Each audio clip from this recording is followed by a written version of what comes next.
I think it's one of the most important issues facing this committee. The great power competition with China rivals, when I was growing up, the Cold War against Russia in the space race.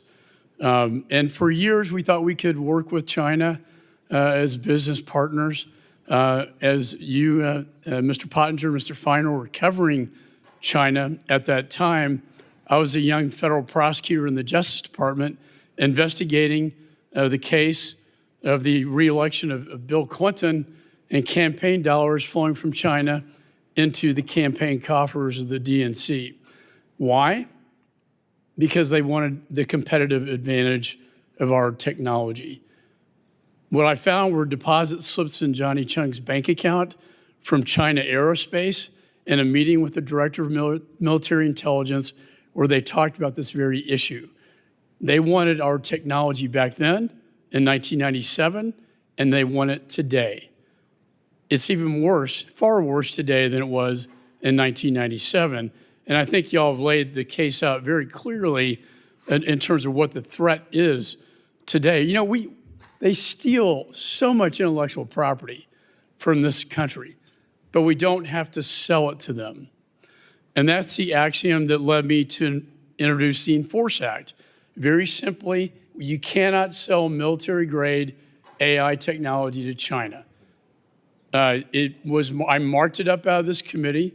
It went to the floor, and then it was blocked from a floor vote because of outside special interest groups at play in this debate. And let's be honest, there are outside special interest groups trying to block this, what we were talking about today, and that kind of legislation.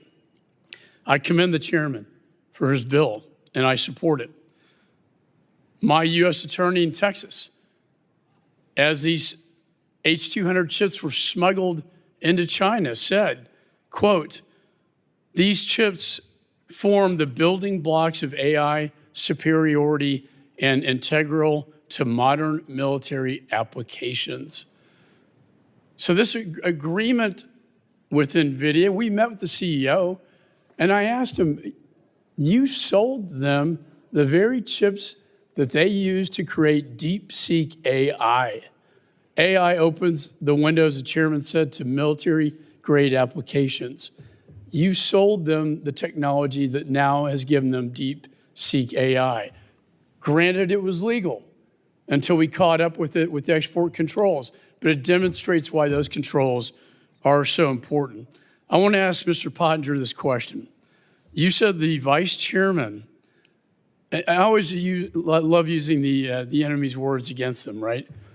But the vice chairman of China's Semiconductor Industry Association said that he believes that they need Nvidia chips to, quote, catch up.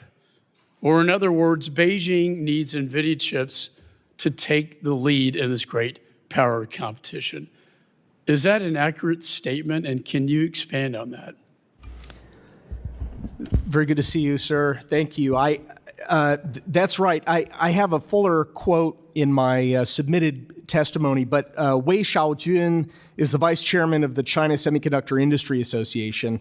So in China, industry associations aren't like they are here in the United States. The founding charter of the China Semiconductor Industry Association says that their purpose is to uphold Marxism, Leninism, Mao Zedong thought, and Xi Jinping thought on socialism with Chinese characteristics for a new era. So it's basically an appendage of the party state. What he was saying just last week is that we're going to use NVIDIA chips to leapfrog NVIDIA over time. We're going to use NVIDIA chips to leapfrog the United States in AI. That is the policy. It's very explicit. And essentially saying we're going to use NVIDIA chips to defeat the United States in the great power competition. Those are my words, but I think it's very clear the intention behind his statement. Now, their argument is this, when you talk to them, you know, we just need to get them hooked on our chips. These are second generation chips.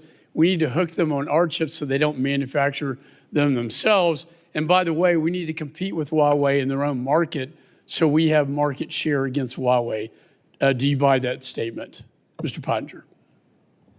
Sorry, that Do you buy that statement that we need to hook them on our technology and sell them our technology and compete with them in their own market?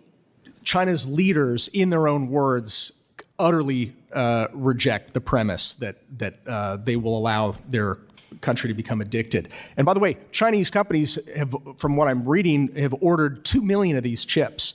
The Chinese government may not actually let them import all of those chips because they want to mandate that Chinese companies continue to buy inferior Huawei chips at the same time until Huawei, they hope, can catch up. They'll use the more advanced AI that they're getting from the American chips, they'll use to compete with American companies and also to advance Huawei's planning and designs to catch up. So Nvidia may actually be sort of seeding its own demise.